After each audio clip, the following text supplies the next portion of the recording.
So on screen you'll see I have Outlook open at the moment. This is a Microsoft email client or email account, and I can access OneDrive through this Microsoft Outlook account. It's the same if you have Live or a Hotmail account, but I think for most people nowadays, if you're creating a new email account with Microsoft, it's essentially an Outlook account that you will create. So to launch OneDrive, we need to click on the app launcher, which is at the top left, and these are all of the applications that you actually get access to with your free email account, which is really quite incredible. You can access Outlook, OneDrive, Teams, Word, Excel, and I'll cover these other apps in other tutorials on my YouTube channel. You'll see if I go into all apps, we can see the full list of everything you actually get access to, which is a heck of a lot, especially given you're not paying anything for your email account at this stage.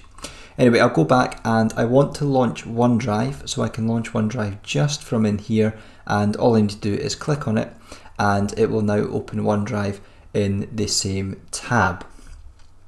Now, as I mentioned just there, we are using the free version of Outlook and the free web apps, which includes OneDrive. You'll see down in the bottom left hand corner here, there is an option to go premium, where you can move from getting 5 gigabytes of free storage to 1 terabyte or 1000 gigabytes of paid storage. It's up to you, obviously, if you do want to increase your account storage wise and pay for premium, but I'm going to show you how to use OneDrive as a completely free user today. And actually, if you're not needing the additional storage, then this solution is probably really well suited to pretty much everybody. One thing I want to show you is just up at the top here. You'll see you can click on this little diamond, and that will take you into the plans and upgrade area. So if you are interested in upgrading, then you can create a, for example, Microsoft 365 personal account, where you will get access to the 1 terabyte of storage on OneDrive, and that's about £60 per year, or you can pay £5.99 per month. You also get premium versions of these various apps, so Word, Excel, PowerPoint, that sort of thing. In the left hand menu here, once you've clicked on the upgrade option, you'll see you've got lots of different options here to do with OneDrive, and you can also get into those by just going to settings, and you'll see you have options on the right hand side there too.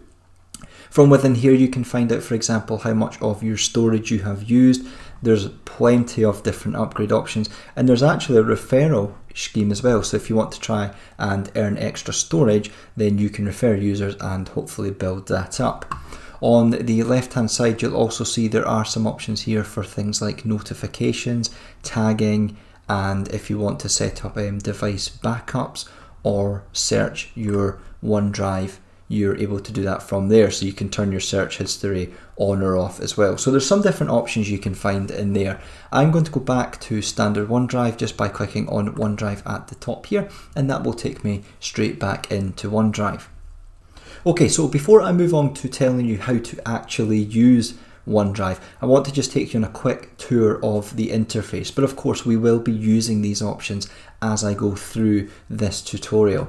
So top left here we have the app launcher. I've already explained how that works, but that will always be there for you to use.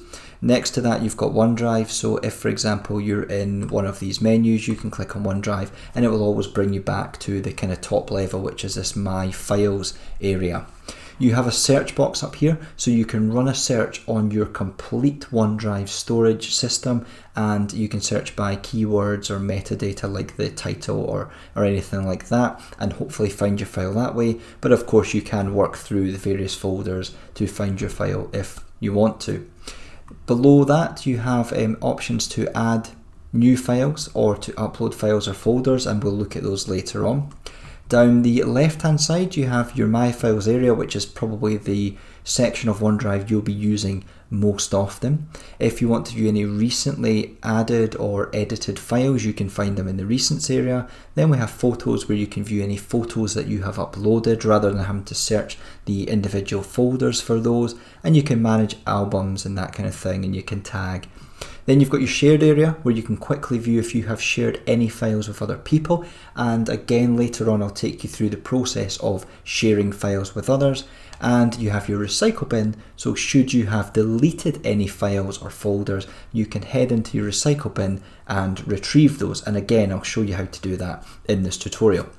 Lastly, we have these two options up here to sort your files and also to change how they are displayed within OneDrive.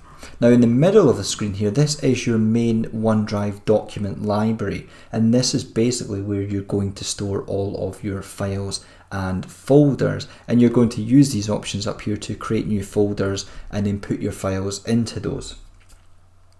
One thing I will highlight, which I think is incredibly useful, is if at any point you're looking for help and support, then you can click on this question mark at the top, and you're able to run a search for specific terms and then find resources to help you, or you can just search their feature help down here, and there's also options to contact support should you need those. Okay, so what is it I'm going to cover in this particular tutorial today, now that we've looked at the loading of OneDrive and also the interface overview? Well, I'm going to show you how you can upload individual files or a collection of files. I'm going to show you how you can upload an existing folder from your computer to your OneDrive document library. We'll take a look at then how we can create our own folders within OneDrive, so within the actual system creating the folder, and then I will show you how you can create a new file within OneDrive. So for example, create a new Microsoft Word document and then store it in a specific location. After that, I'll take you through the process of organizing your files and folders. So how do you move a file or a folder from one file or folder position to another? And then what I'll do is I'll show you how you can share your files or folders with other people, and then how you can revoke that sharing so you can turn it back to become just a private file or folder once again. And then I'll finish up by giving you a quick explanation of how the document and file deletion works and how you can retrieve them if you need to. So let's take a look at how to upload a file to OneDrive. Now the first thing I should always make people aware of, and I usually do, is that everything you upload to OneDrive is completely private to you. Nobody else can see anything that is stored in your OneDrive library until you share it with other people. So by default, you'll see where we have these folders here and files. We have the sharing permissions are all set to private, so nobody can view anything here. Now I've not actually uploaded anything to OneDrive. This is a complete fresh install on this particular account, but you'll see it gives me a documents, a pictures, and it gives me a PDF explaining how to get started with OneDrive by default. I'm not going to use those today. I'm going to create everything from scratch. So what I'll probably do later on is delete those, and then I'll show you how we can retrieve them if we need to. But those are created by the system and not by me. Now to upload a file, all we have to do is go to the upload menu, and you will see we have the option to upload files or a folder. So files allows you to upload either an individual or select multiple files to upload to the current level, which is my files, or folder allows you to select an entire folder and upload that and all of its contents to your document library. I'll start off by just going into files, and I'm now going to search my computer to locate the file that I want to upload. So in this instance, I just want to upload this financial report Word document that you can see here, and all I need to do is now click open, and it will now upload that file. It just tells me it's uploading just here, and it's now going to upload it to this My Files area. So there's the file. Now if you're wondering what these little blue lines mean, they let you know if there's anything that's been recently added or modified. So you can see here, we can actually see when files were recently modified. So this one was last modified on Monday, or when they were recently updated in any way. So these little blue lines will disappear after a period of time. Now if I want to upload more than one file, then what I do is go to upload files, and then what I can do is I can select, so I can make a drag selection, or of course I can select multiple files by using either the Control or the Command key if it's a Windows or a Mac. So we've now got 2 items selected, and then I click open, and in the same way it will now just upload those to the My Files area, the top level of our OneDrive document library. Now you can see we have uploaded 2 Microsoft Word documents, this one, and we also have this Excel spreadsheet just here. I'm going to show you later on how you can create a folder and then put them into that folder, but for now I want to show you the other method for uploading, which is to upload a complete folder containing multiple files. To do that, what I'm going to do is click on Upload again, and this time I'm going to choose Folder. I'm now going to locate the folder on my computer and click Upload. Now you'll see these are files within this business folder, and it won't let me select them because I'm using the Upload Folder option and not the Upload File option. So sometimes people click on the folder option and then they try to upload files and can't understand why it won't let them, and that is because they're probably using the wrong upload option. So for this one I'm going to go back to Desktop, into my OneDrive folder, and this time I want to upload this household folder, which means it's going to upload these 2 files contained within it, but it will upload the entire folder. So within my OneDrive library I'm going to have a folder called household containing these 2 documents.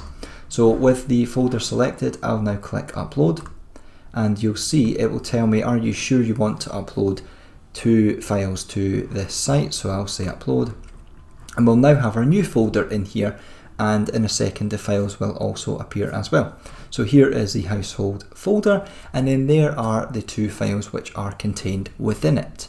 I'm going to jump back to my files now, because one last thing to highlight when we're talking about uploading files and folders is that you can also drag your files to this area here, so below the document library, and that will allow you to upload them as well. And it's the same if you go into a folder, you can also drag files into that folder if you want to. Now, I just wanted to stop the video for 2 seconds to remind you to give it a like if you're finding it useful. Comment below to let me know what you like about this video, what you like about OneDrive, or if there's any other cloud storage solutions that you think rival or are better than OneDrive. If you've not subscribed already, click that subscribe button below, and do remember to click on the bell so you're notified about any future releases. Now, back to the tutorial. Right, so now that we have some files uploaded to our OneDrive library, and we've built the library up a little bit now, let's take a look at how we can create new documents within the library, and also how we can create new folders. I think we'll start with a new folder because I've got some content there I want to move across. So to create a new folder, all you have to do is go to the new menu, and then you'll see there is the folder option. So now I can give this new folder a name before it is created. So I'm going to call this one Personal, and I'm going to click Create. And of course it's going to create this folder at this current level, which is the root level, the My Files area. If I now go into this folder I've just created, Personal, I can then create another folder here, and it will create it at a secondary level, the sub-level to My Files. So I could call this one Photos, and click Create. And then of course at this point I have the option to be able to upload some content. So if I was to use the upload option just now, it's going to upload my photos not into this Photos folder, but into the Personal folder. So what I need to do here is I need to click on Photos to open the Photos folder, and now what I want to do is use Upload, and this time I'll use the Files option, and I'm going to locate my folder containing some pictures, which we have here. Again, I'm going to select multiple pictures, so I've got 3 of them, and I'll click Open, and it will now add those 3 individual images to this Photos folder. So there they are, there's 2 of them, and the third one's probably just going to come in a little second. Let me head back to My Files now, because what I want to also show you is how you can create a document, for example Microsoft Word or a PowerPoint or Excel or OneNote or Forms or even plain text. Now the benefit of these web apps and using these is if you create your Word document in OneDrive, that is where it's going to save it by default. Rather than having to open Microsoft Word on your computer and then save the Word file and upload it like I did initially, you can create a new Word document or Excel spreadsheet or PowerPoint and save it directly into OneDrive. That's particularly useful if, for example, you don't have access to the desktop version of Microsoft Word, which you would have to have a premium account for or have purchased, so you can make use of these web apps and web versions which are slightly cut down feature-wise but still allow you to do what most people need to do using these. So if I want to create a new Word document, all I need to do is to use the New and the Word document option. However, first of all, I need to choose where I want these files to be stored, because if I use this option just now, it's going to create it in this root level. So I'm going to go down to Personal, and then what I'm going to do is I'm going to make a new folder in here, and I'm going to call this one, Tax. Then I'll go to Create. So we've made a tax folder. Again, I do need to open it up to then be able to create the document within this particular folder. So now that I've got my tax folder, I'm going to create my new Word document. I'll go up to the New menu and I'm going to go down to Word document just in here. It will open it in a new tab because it's opening the Word web app just now, so it takes a little second, and it is now creating the Microsoft document. Now you'll see the Word document is just being called document1.x. It'll take a little second, but I'll be able to change that in a second, and I'll show you where exactly it is being saved to. Okay, so it has now loaded the document. As I said, it's been given the title document1.docx. Now the benefit of using the web app, although I've already mentioned some of the benefits, the biggest benefit for me is that every single time you type, it will save. So you can see up here it tells me it's saving. If I put in a couple of returns and type, again it's saving. Okay, so every single time you make a change to your Word document, it saves. If you happen to just close the document browser down, then it will save at that point as well. But where exactly is it saving it to, and how do you change the name or the title of the document? Well, to do that, you'll see you have document 1 up here. So you can click on the down pointing arrow, and it first of all tells you the name of the document, which is document 1. So I'm going to put that as Andy's Tax Report 2021, and it's telling me it's going to save it into OneDrive, and it's going to save it into the tax folder, which is perfect. It also has a version history, and I'll talk about that more later on when we talk about how we can move and manage our files, but that is incredibly useful as well. Now if I click outside of there, it has changed the name of the document, as you'll see up here in the main tab, and also it tells me it has saved.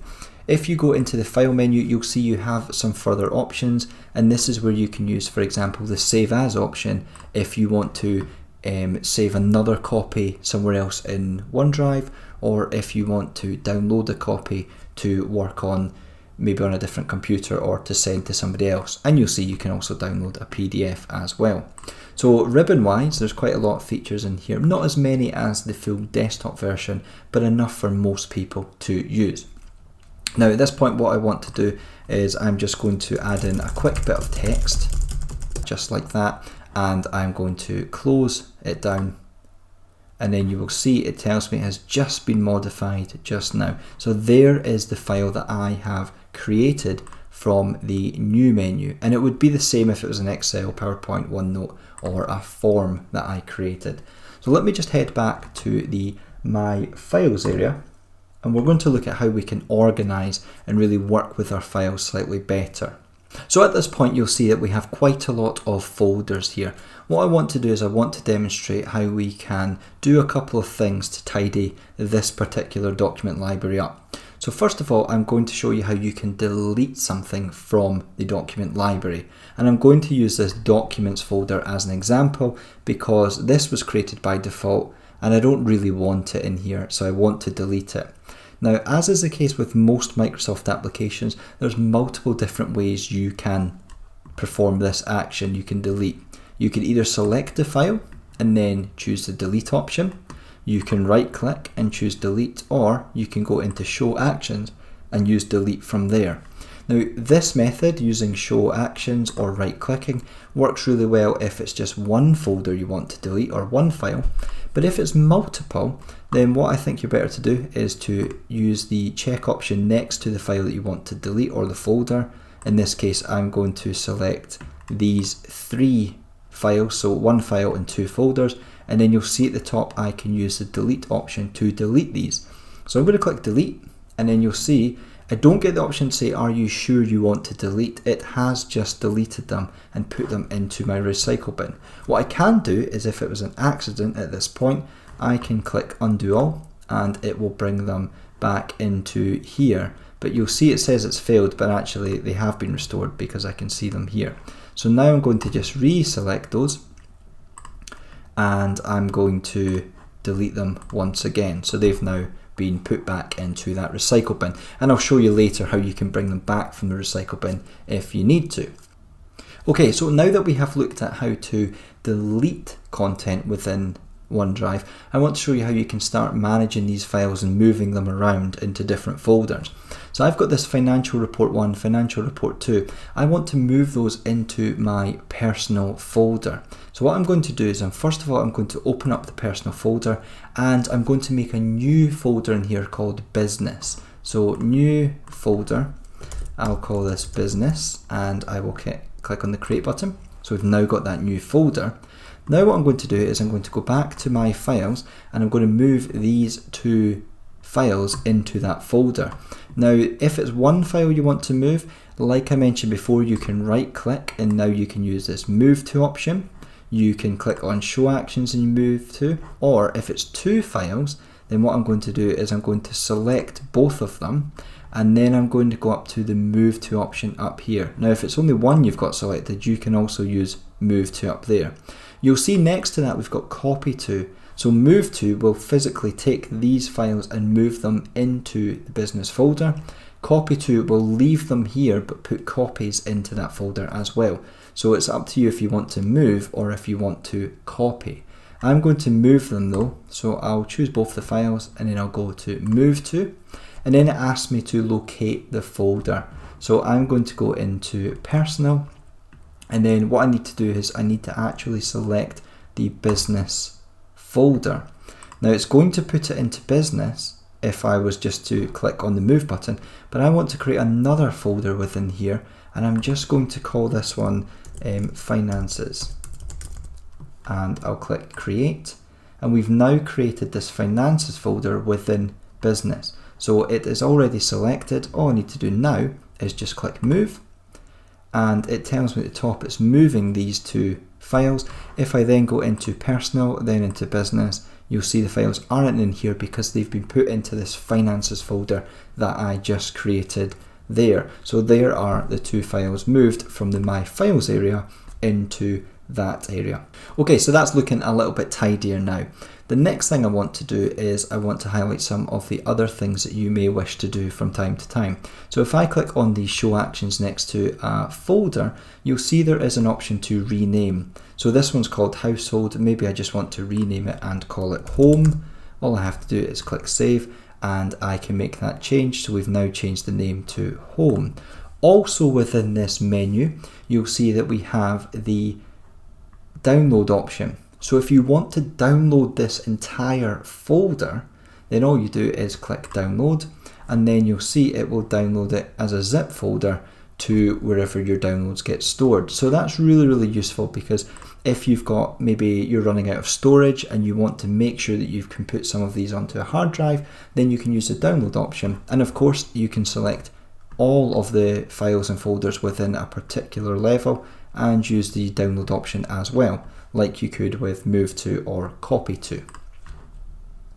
Now when it comes to managing your files, you may wish to change the view and how they look to you. We've been working in the standard list view, but you can change that to more of a folder view if you want, or a gallery. So you'll see up here we have this button here. This is our view, so I've gone for list. You can use compact, which just makes them a little bit smaller, which is great if you've got lots of files and folders.